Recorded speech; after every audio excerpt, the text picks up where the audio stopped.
Estamos en la 97.1 FM y también nos puede ver y escuchar a través de www.radiocorporación.cl. En este ciclo de más que entrevista, conversación, estamos con el candidato a diputado, Johansen Kaiser. ¿Estás por la...? ¿Cómo está, Johansen? No me quejo, Johannes. Johannes, disculpa. Sí, no, está bien, es un error que cometen muchos. Es por lo demás, un nombre latino. Es bien especial porque es el nombre de San Juan. Mira. El nombre original. Perfecto. Bueno, no me quejo. La verdad es que tenemos un maravilloso día. Tú tienes 44 años, Johannes. Has vivido gran parte de tu vida en Europa. Conversábamos recién que viviste en Austria durante 20 años. ¿Cómo es esto de llegar a Chile a una realidad absolutamente diferente y entrar al mundo de la política? A ver, ¿qué es lo que pasó? Yo me fui de un Chile, yo es casi como si me hubiese subido a una máquina del tiempo o algo así y hubiese caído en una dimensión paralela. Porque el Chile que yo abandoné no es el Chile al que yo retorno y lamentablemente no es un cambio que haya sido especialmente para mejor. Sí, tenemos más carreteras, tenemos más cosas materiales, se nota, pero la actitud de la gente, la amistad cívica se ha perdido. Y eso a mí me tiene muy dolido. Me tiene muy dolido que ese elemento común, unificador, que existía, se haya ido erosionando tanto. Lo vimos, por ejemplo, en los disturbios en Plaza Baquedano, la falta de respeto durante un proceso de exhumación de una persona, de un soldado que combatió por esta patria. Me dolió mucho, me duele porque no tanto por el hecho en sí, sino porque pienso en la gente que participa de este tipo de actos y me doy cuenta de que perdieron mucho capital cultural. Es gente que no va a tener mucho destino en la vida, porque la actitud es la que hace la gran diferencia entre el éxito y el fracaso. La actitud respecto del trabajo, el respeto respecto del vecino, de la persona que está en la calle conduciendo contigo. La gente está muy agresiva. Johannes, tú tienes 44 años, eres muy joven, eres abogado. No soy abogado, estudié Derecho, pero yo soy periodista libre. Ah, perfecto. Y eres youtuber, tienes 160.000 seguidores. 160.000 entre Twitter y YouTube. ¿Cómo lo haces para el mundo de youtuber, de poder comunicar tu pensamiento? Porque, a ver, yo te quiero hacer una pregunta que yo creo que la gente se hace mucho hoy en día. ¿Cuál es tu visión sobre el distanciamiento que hay entre la ciudadanía y la política? Cuando vemos antiguamente los partidos estaban muy polarizados, uno sabía, pero hoy en día hay problemas incluso entre los mismos partidos, en la interna. No tan solo externamente, entre un punto y otro, sino que también en la interna. ¿Cómo lo hacen para poder reencantar? La palabra yo creo que a lo mejor un poco exagerada, pero reencantar a la gente con la política. A ver, en primer lugar, la política es una actividad que desarrollamos todos, a todos los niveles. Tú tienes política deportiva, tú tienes política incluso dentro de la iglesia. Cuando la gente se reúne para tomar una decisión, se produce un fenómeno que es un fenómeno político. El problema de la política estatal es que ha hecho un muy mal trabajo. ¿Cómo vas a reencantar a la gente si los resultados han sido tan malos? Entonces uno puede ofrecer soluciones. Pero la verdad es que yo soy libertario en el sentido de que creo en el Estado pequeño. Creo que el Estado muchas veces produce más problemas de los que soluciona.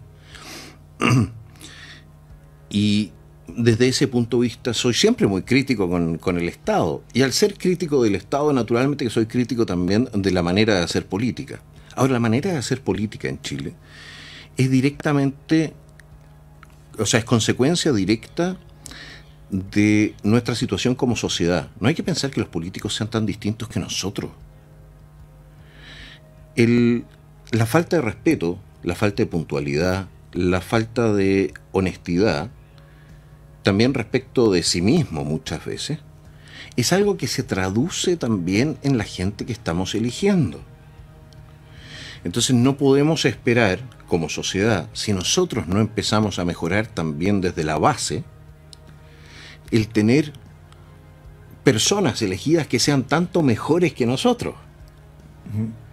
Yo creo que es un trabajo que va a ser un trabajo generacional y es un trabajo que, menos mal, que lo está realizando también las iglesias evangélicas, en el sentido de recuperar ese capital cultural fundamental sobre el que se basa nuestra civilización, que es el capital de respeto, de puntualidad, de decencia, de confianza y de cariño al prójimo. Sí. Si aquel que se porta mal en política lo hace porque ya no le siente cariño al prójimo. ¿Cree que falta pasión por lo que se hace, por el servicio público, por el ayudar a las personas? Porque en realidad es un servicio público en el cual, ¿cierto? La gente confía en un político para que cumpla ciertos proyectos que ofrece. Hay como unas soluciones que muchas veces no hay tantas leyes que están dormidas todavía en el Parlamento, cosas que fueron solamente proyectos, nunca se materializaron, digamos. Yo te diría que menos pasión y más razón. Perfecto. Porque la pasión sirve para manipular a las personas. La razón te permite a ti distinguir lo bueno de lo malo. Lo que es un buen proyecto de un mal proyecto, una buena inversión de una mala inversión. Yo tengo la impresión de que muchas veces falta razón. Uno puede tener las mejores intenciones, pero existe ese dicho, ¿no? De que el camino al infierno y las buenas intenciones. Sí. Y ahí muchas veces falta una aproximación desde la razón. Ahora, ¿cuál es el problema con la razón en comparación con el tema de la pasión? Que la pasión te permite arrastrar a mucha gente sin tener que explicar mucho, porque tú apelas a un sentimiento, normalmente a un sentimiento noble. La razón te exige una explicación completa, y la explicación completa te exige una preparación más avanzada en materia, no sé, económica, de planeamiento urbano, en materia de familia, en materia del credo, en materia mil materias. Y cuando tú no tienes eso, apelas a la pasión. Ahora, tú puedes apelar a pasiones altas, a las altas pasiones o a las bajas pasiones. Y yo creo que lamentablemente, aparte del tema de la razón, no solamente no estamos apelando a las altas emociones o a las altas pasiones que habitan en nuestros corazones, sino que estamos apelando a las bajas. Hay algo importante en la ciudadanía, y creo que es la sensación de inseguridad. Hoy en día me gustaría escuchar tu planteamiento sobre eso, porque la sensación de inseguridad, el temor, además de que estamos de una pandemia, bueno, un estallido social, la pandemia, la gente vive asustada. Nosotros los chilenos estamos con un miedo constante. No hay lugar seguro, no es que tú vivas acá o vivas acá, la inseguridad es en todos lados. ¿Cuál es tu planteamiento sobre el tema de seguridad para que la gente cambie su sensación? Ahora, en primer lugar, nosotros identifiquemos el problema. Tenemos un problema de fondo y el problema que estamos viviendo en este momento. Entonces tenemos un problema que genera el siguiente, ¿ok? Cuando tú tienes un 70% de los niños que están creciendo en familias disfuncionales, es decir, donde el papá y la mamá no están viviendo juntos, tú tienes un problema de socialización ya en la familia. Cuando no se les ponen límites a los niños ya en la familia, el primer límite que encuentran es el límite legal. ¿Ok?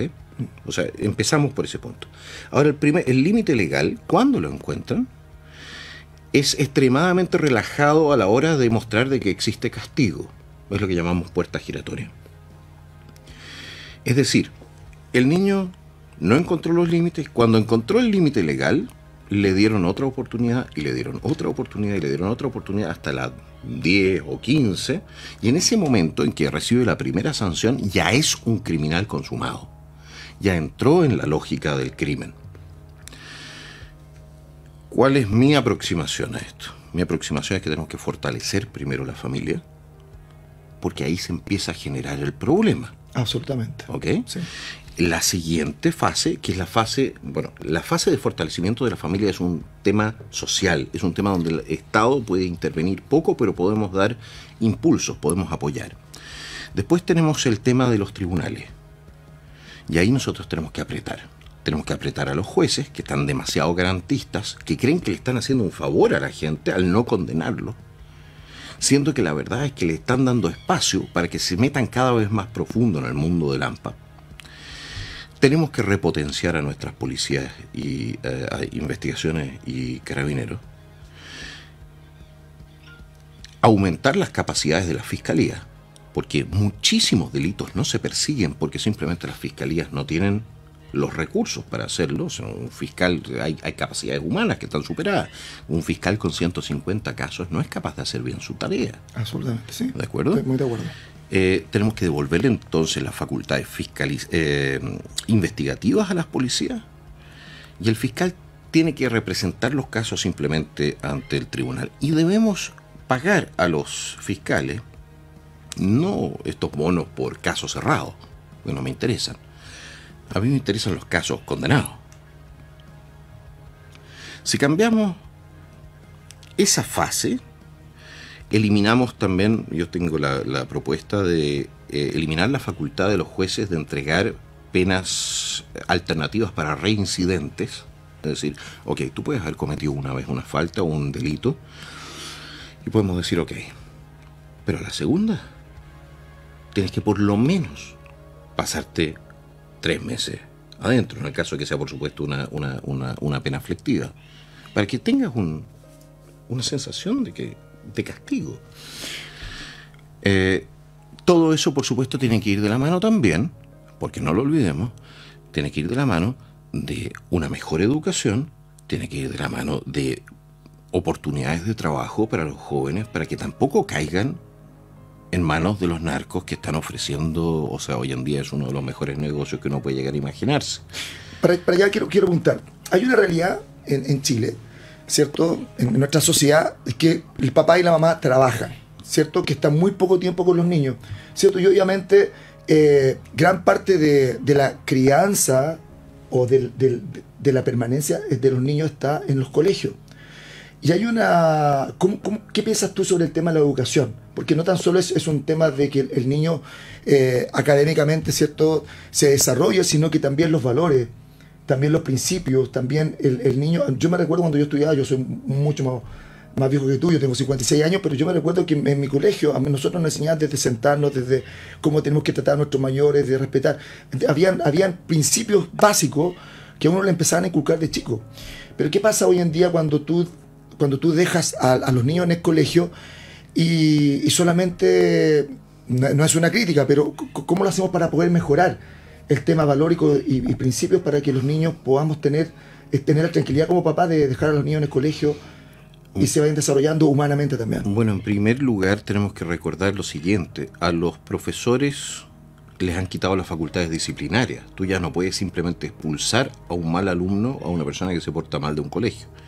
Y eso es problemático, nuevamente por la falta de sanción, porque va generando la sensación de impunidad, y porque tú sabes que en un curso basta con que uno ande atornillando al revés y el resto no puede aprender. Entonces, estas reformas que se hicieron, que son antiautoritarias, lo que hicieron fue sacrificar a la mayoría de los niños que querían estudiar por aquellos que no lo querían hacer. Ese es un punto. El segundo punto que yo encuentro que es muy relevante es uno que tú tocaste ahí. El colegio no está para entregar valores. El colegio está para entregar habilidades. Los valores se tienen que entregar en la familia. Y tú lo mencionaste muy bien, decías que, bueno, el hombre y la mujer hoy en día tienen que trabajar. Bueno, pero si van a tener que trabajar, aquí yo tengo dos aproximaciones, entre otras cosas también por lo que yo vi en Europa. No puedes tener horarios de trabajo que hacen incompatible la vida familiar con el tener por lo menos 2 o 3 horas diarias para estar con tus niños y ver si hicieron las tareas y conversar con ellos y por último comer con ellos. O sea, yo no soy especialmente de izquierda, aunque soy miembro de sindicato. ¿Ok? Probablemente a mí me ubiquen en el... Si le preguntas a alguien que no sabe mucho, me ubicará, me dirá que eso es muy de derecha. Pero evidentemente que tú tienes un problema con estos horarios de locos, donde abre el comercio a las 10 de la mañana o a las 11, cosa que no sucede en Europa. En Europa abre el comercio a las 8. ¿ya? Y cierran entonces a las 8 de la noche o a las 10. Y si a eso le sumas también el grado de estrés que llega el papá y la mamá a la casa. Y a eso le sumas no solamente eso, le sumas también los tiempos de transporte. Sí. Con suerte llegas en 1 hora y media a tu pega. Si tú sumas eso al tiempo de trabajo, estás hablando de que está la persona en la vida laboral, está invirtiendo que 12 horas diarias. Exacto, sí. Entonces, ese tiempo que se está perdiendo es tiempo que estamos perdiendo como sociedad. ¿Por qué? Porque esa educación, ese trasvasije de capital cultural de una generación a la otra, que es lo más importante del mundo, no es el capital físico, no es la plata en el banco, es el capital cultural, el levantarse temprano, hacer las tareas, aprender respeto a los mayores, etcétera, etcétera. Es el capital más importante del mundo. Es el que permitió, por ejemplo, a Alemania o a Austria levantarse después de la Segunda Guerra cuando estaban completamente en ruina. La moral de trabajo, la moral de cumplimiento, la disciplina. etcétera. La disciplina. Ok, si tú no tienes eso, porque has cortado la transferencia de capital cultural a través de procesos de distinto tipo. Entre otros tienes el tema de las madres solteras, que con papitos corazón, que no le cumplen, etcétera. Por otro lado también, y aquí probablemente me haga muy impopular, pero a muchas mujeres les han dicho de que es mejor recibir el dinero de parte de un hombre al cual no aman y no controlan, es decir, en un trabajo, y no del hombre que sí aman y controlan en la casa. Y que el trabajo de cuidar y educar niños sería menos importante que el trabajo en el mercado libre. Ahora, yo soy partidario de la libertad, cada uno que tome la decisión que quiera. Pero honestamente, para la sociedad toda, para la nación y para los niños, no me cabe la menor duda que la presencia de los padres en el hogar, especialmente de la madre en los primeros años, es irreemplazable. Nosotros tenemos que tratar de llegar a un punto, con nuestra economía, con nuestra organización económica, etcétera, en que efectivamente también las mujeres puedan elegir, porque yo soy partidario de la libertad, entre quedarse en su casa con los niños o no. Ahora los sueldos no están dando esa posibilidad. Sí, eso es lo complejo. Ahora, mira, te quiero llevar a otra área. Tú que vienes de Europa, donde hay un respeto muy grande hacia la tercera edad, hacia el adulto mayor. ¿Cuál es tu proyecto para ese segmento social que está tan postergado durante tantos años? ¿Qué piensas tú sobre eso? A ver, en primer lugar, tú tienes, nuevamente, es un tema complejo. Tú tienes el problema de las jubilaciones, ese es un punto. Otro punto que se va a hacer cada vez más relevante es el tema de los adultos mayores solos, porque resulta que las familias ya no viven en grandes grupos. Así es. Una de las tragedias más espantosas que podemos haber vivido durante todo este tiempo fue el haber tenido estas medidas de restricción durante la pandemia que dejaron a millones de adultos mayores en Chile solos por años. Muchos de ellos fallecieron de pena. Yo lo encuentro honestamente, hay que tener corazón de piedra para no emocionarse pensando en esa gente. Como tenemos muy pocos niños, tenemos un problema demográfico y también tenemos que corregir, fortaleciendo la familia. Si te das cuenta, todo se termina volviendo la familia. Es la base de la familia, de la sociedad. Exactamente. Como tenemos muy pocos niños, vamos a tener muchos adultos que han tenido una vida relativamente hedonista, que en algún momento se van a dar cuenta que les faltó algo, que ahora les falta la estructura de respaldo. En materia de jubilaciones, tenemos que subir las jubilaciones pilar básico. Ya. Ese es un tema económico, ese es un tema que podemos hacerlo redirigiendo los recursos del Estado, despidiendo operadores políticos, viendo que se termine de robar la plata. Todo eso lo podemos hacer y sin duda que podemos llegar cuanto menos y sin cargar más impuestos a un sueldo mínimo. Pero el resto de los problemas no los va a poder solucionar el Estado. El problema de la soledad no lo va a poder solucionar el Estado. el problema de la falta de seguridad, porque mientras más anciano uno se pone, más fácilmente es víctima de la delincuencia también. Es un problema que puede solucionar el Estado, pero solamente parcialmente, como ya lo conversamos. Nosotros tenemos que entrar a arreglar una cantidad de cosas, sí, no menor. Ahora, el tema de la salud mental que hay en Chile, el nivel de estrés, el nivel de depresión, el nivel de que estamos viviendo en una sociedad, siempre lo decimos en este programa, en una sociedad de alto rendimiento, donde todo es para ayer, donde las exigencias son cada vez mayores y muchas veces el chileno común, la chilena común y corriente, ¿cierto?, se ve superado por las exigencias del entorno. Y hay una cantidad de gente con mucho estrés, hay una cantidad, la cantidad de ansiolíticos y cantidad de pastillas que para dormir y para despertar que se consumen. Que empeoran solamente el problema. Exactamente, quitan el efecto pero no la causa, no es el fondo. ¿Cuál es tu perspectiva, cuál es tu pensamiento sobre esto? A ver, nuevamente viniendo de Europa, la productividad en Europa es 3 veces mayor que la chilena. Debiésemos pensar de que en Alemania o en Austria la gente estaría más estresada que en Chile. No es el caso. Entonces no es tanto un problema de exigencia, sino que de capacidad de rendimiento, muchas veces de disciplina mental. ¿Okay? Las personas que no recibieron en la casa esos instrumentos de disciplina, de trabajo sistemático, etcétera, cuando se ven confrontados con una exigencia alta, evidentemente se estresan mucho más que aquellos que ya vienen entrenados. Es lo mismo que si a mí me pones a combatir con un campeón mundial de no sé, de kickboxing, probablemente salga yo más machucado que membrillo colegial. ¿Okay? ¿Por qué? Porque no tengo el entrenamiento. Todo es entrenable. Todo es entrenable. Ahora, hay elementos que se suman al estrés y que suman el tema de las depresiones. Nuevamente, la soledad. ¿Cómo puedes tú generar relaciones sociales productivas, por ejemplo, junta de vecinos, club deportivo, etcétera, si tú estás todos los días 12 horas girando en torno a la pega? Y en horarios que son imposibles. Santiago, yo honestamente creo que la solución es sacar a la gente de Santiago, sacar a las empresas y a las industrias de Santiago, colocarlos fuera de Santiago y colocar a la gente cerca de las empresas. Para que la gente viva cerca. Para quien pueda, en primer lugar, te ahorras al tiro un buen tiempo de viaje. Son 2 horas a la semana, son 14 horas. Al mes son 28, son 56. Horas, sí. ¿Te das cuenta? Ahí ya aumenta tu calidad de vida. Aparte de que, me disculparán, Santiago tiene zonas muy bonitas, pero hay zonas que no lo son tanto tampoco.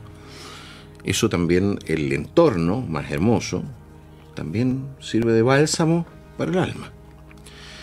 Entonces tenemos que redirigir esos esfuerzos. Yo personalmente creo que una política de impuestos que fuese decreciente, en la medida que tú te vas alejando del centro urbano de Santiago, podría ser un impulso para muchas empresas para salir de Santiago. Si hoy en día no hay por qué estar necesariamente aquí. Y en la medida que salgan las empresas de Santiago, van a salir también los trabajadores de Santiago. Es decir, van a poder instalarse, bueno, si recuperamos la paz, por supuesto, la Araucanía, en un pueblo maravilloso como es Loncoche, o en no sé, en Los Ángeles, todas ciudades o pueblos que ofrecen una mayor calidad de vida que esta, en las grandes urbes. Johannes, el tema del deporte que no tan solo el deporte por mantenerse en forma, sino que también ayuda mucho a la salud mental, ayuda mucho al desarrollo, y sobre todo en los niños ayuda mucho, y en los jóvenes ayuda el tema valórico, al tema de saber que todo es entrenable, saber que hay que tener disciplina, saber que hay que tener autocuidado, saber que se puede lograr cosas con un trabajo sistemático, que todo se puede lograr a través de mucho el trabajo en equipo, etcétera. ¿Cuál es tu visión sobre el tema del desarrollo deportivo en los niños y los jóvenes, que es lo que nos preocupa a nosotros los profes, a los que estamos metidos en esto? Bueno, en primer lugar, a mí me sorprende la poca cantidad de horas de educación física, incluyendo el elemento que es lúdico, es decir, los juegos, que hay en los colegios. O sea, tienes a los niños que son baterías de energía, Los tienes entonces horas y horas y horas sentados escuchando clases frontales. Y resulta que hoy en día muchos colegios salen de la clase y ni siquiera hay una cancha de fútbol donde puedan soltar todo eso. Nosotros jugábamos con pelota de trapo, o sea, cualquier cosa era actividades. Y no te olvides de las latas. Sí, también. Y la almohadilla también era. Entonces, evidentemente que hay que hacer un esfuerzo horario en esa materia. Si ya vamos a tener a los niños en los colegios, ¿por qué los tenemos aprendiendo leceras? No estamos enseñando historia, no estamos enseñando filosofía, no estamos enseñando matemáticas como corresponde. No, el 80% de la gente que sale del colegio no son alfabetos disfuncionales, o sea, funcionales, es decir, que son capaces de leer algo, no son capaces de comprender el sentido profundo de un texto. Pero y a eso le suma que en los colegios el rol de la educación física, especialmente para niños que necesitan movimiento, exacto, ha sido reducido a niveles que yo no comprendo. Y el grado de obesidad que hay en Chile, somos el país que está prácticamente número 1 en obesidad infantil. Absolutamente. Y eso va de la mano también va de la mano del deporte, va de la educación, de la mano también de la educación de los padres. Porque hay que explicarle a los padres que uno no le está haciendo ningún favor a los niños.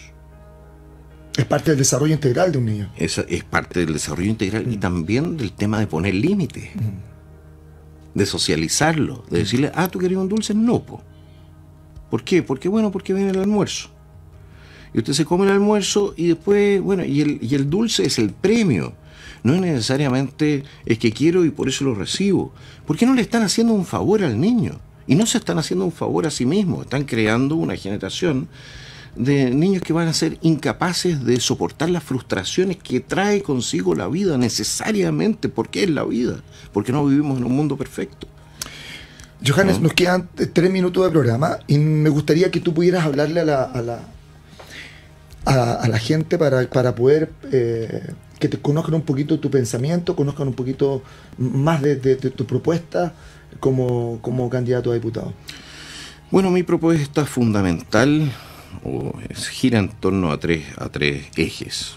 Uno es el eje del control del trabajo del Estado. Yo creo de que los parlamentarios debiesen dedicarse menos a andar haciendo leyes bonitas que suenan bien en la prensa y mucho más a controlar de que funcione el aparato estatal, es decir, que funcione bien, porque esa es la labor del Congreso también, ver que se gasten bien las platas, ver que estén funcionando bien las municipalidades, todo eso es labor del congresista.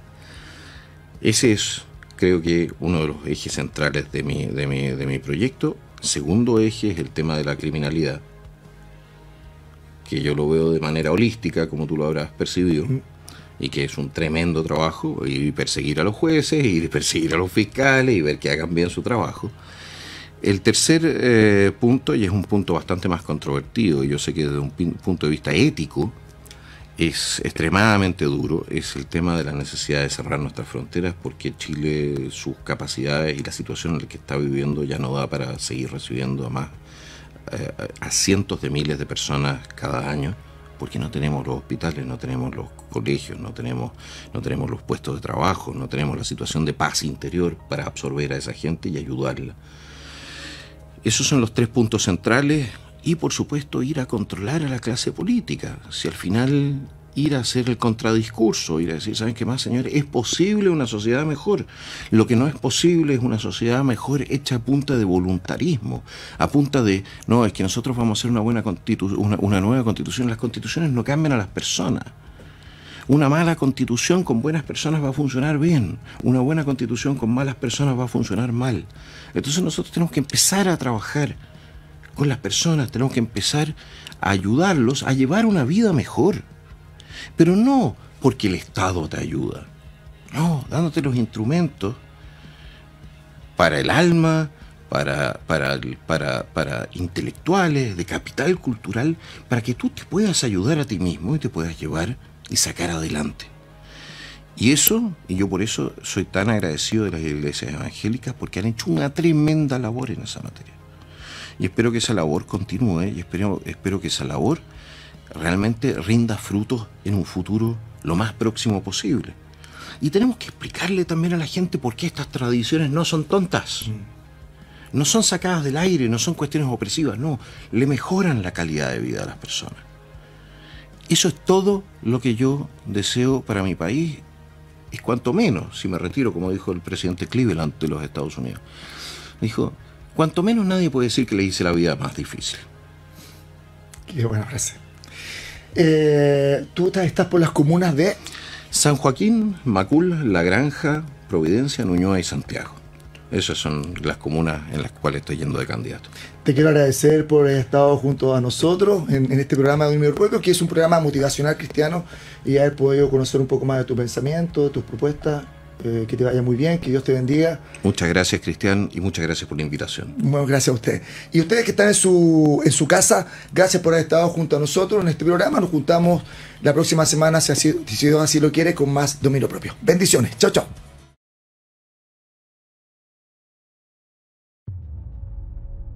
A todos ustedes que han venido, todos ustedes abandonaron su zona de confort. Muchas gracias por eso. Este es el inicio, no el final de un movimiento que nos va a llevar a recuperar cuadra por cuadra nuestro país para la ley, para el imperio de la ley y la libertad. Queremos un país donde no sean los honestos los que tengan que vivir tras la reja. Queremos un país donde no sea el político el que tenga el derecho a decirle a ustedes cómo educar a su hijo. Ahora, una promesa, una sola. Nosotros, damas y caballeros, vamos a trabajar por ustedes hasta caer exhaustos.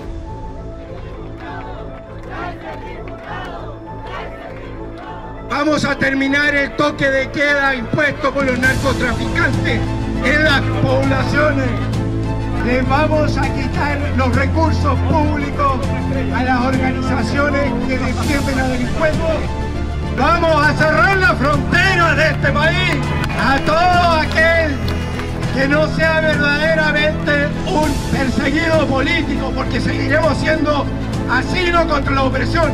Pero no vamos a ser asilo de delincuentes, no vamos a ser asilo de narcotraficantes, no vamos a ser asilo de terroristas y tampoco de mendigos. El que no aporta se deporta, damas y caballeros.